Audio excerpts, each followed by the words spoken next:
Hey everybody, and welcome back to your favorite show. A very filthy Jeff Holiday has been camping for 6 days out in the deep wilderness on the Oregon coast. He's got a lot of deep thoughts about a lot of deep stuff. Whoa.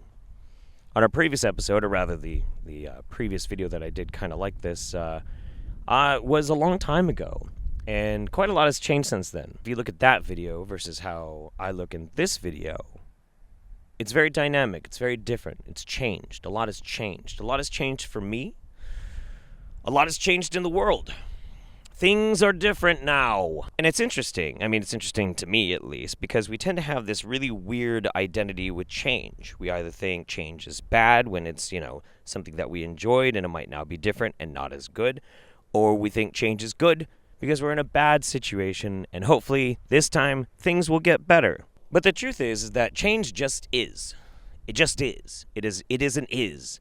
It is a concept that is universal and ever constant. The universe changes. It's dynamic. It's explosive. The universe as it was yesterday is not the universe that it is today. And even more so, on top of that, the you that you are now is not the you were an hour ago. And you'll never be this you again. It's impossible. So what's the point in saying all of this? Well, it's that we have to understand that not just us change, but everything changes and everyone changes. And that hard, fast rules about something being good or something being bad are ultimately irrelevant because everything can be totally in flux. I'm out here on the beautiful, beautiful dunes in the middle of nowhere. Nobody can see me. Nobody knows where I am. In this hidden, beautiful gem. And it occurs to me that people are obsessed with purity. Now, some are more obsessed than others and with other different weird aspects of purity, usually to cataclysmic, terrifying, awful effect. But purity in and of itself is like change.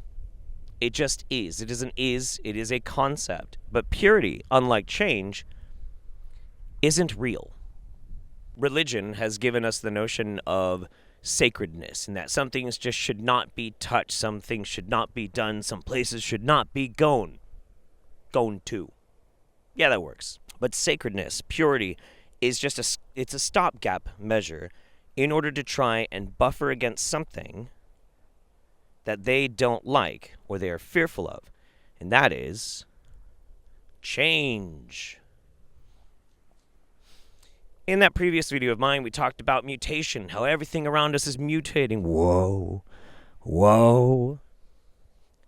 But the very notion of mutation, which is the very notion of what life is, discounts the possibility on a base fundamental level of purity and sacredness. There is no governing force out there saying that this god-awful beach grass has to be exactly the same genetic code tomorrow as it is today. Nothing's saying that. Nobody's gonna be checking, So why then do we fall prey to resistance to change? And then why do we justify it with notions of purity? Well, let's have a little sip of Cthulhu juice and ponder it, see if it can come up to a pretty reasonable answer. Yeah. It's too easy to just blame it on fear, being fearful, being resistant in that way. It's more than that. People like to feel like they're in control. And to some degree, you kind of are. But mostly, overarchingly, in the broader philosophical sense, you ain't got much choices. Life tends to play the way out that it's gonna fucking play out. Trying to fight against it doesn't really work. You just have to instead adapt, which is the real, natural answer to change. Hence, mutation, change. Things in our lives, the way in which we conduct ourselves, our friends, our families, our jobs, the things that we choose to prioritize and the things we choose to just cast off, the skills that we learn, these are adaptations. These are the things that we can modify in our lives to hopefully best mitigate against damaging change. At some point, we're going to have to accept, as a species, that what we are living in now and the traditions and the ideas that we have had for so long are not going to work anymore. No matter how hard we fight against it, it's going to happen. Of course, there are historical precedents where if you try and change something too fast or too much, then disaster occurs and blah, blah, blah, blah, blah. And sure, yes, I get that. And that's where being reasonable comes from. And I understand. I accept that. I accept that. But what I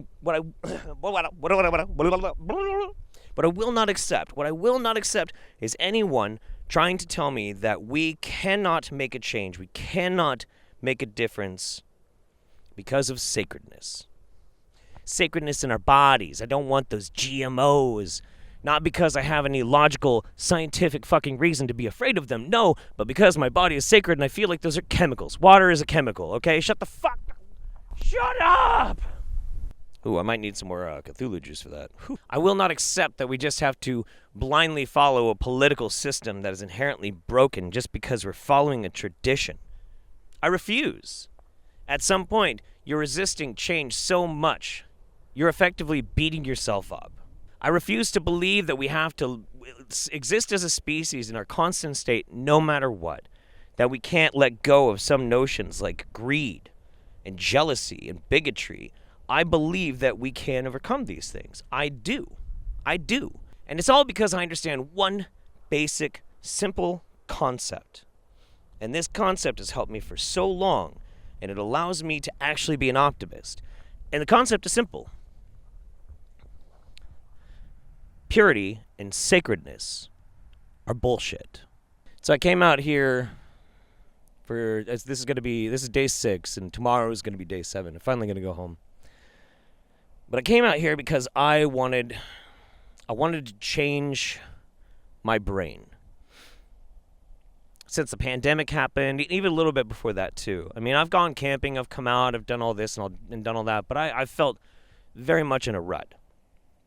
And it's because I had too much creature comforts. I was too used to a very static and banal existence. And I understand, like, don't you do like weird random stuff? I do. But even if I'm going and like infiltrating a convention or something or whatever, it's not like I'm out of my comfort zone. That's what I understand. That's what I know. That's very traditional for me. And camping is traditional for me too. But if I come out here, and it's rough camping. It is very rough. I am filthy.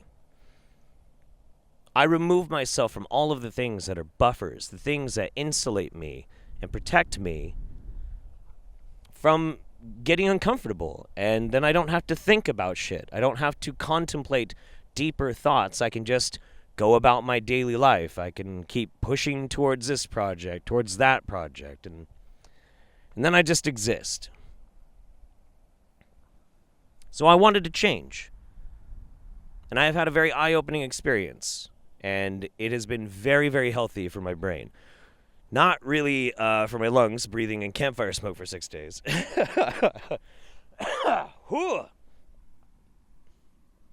But it's been good. It's been great.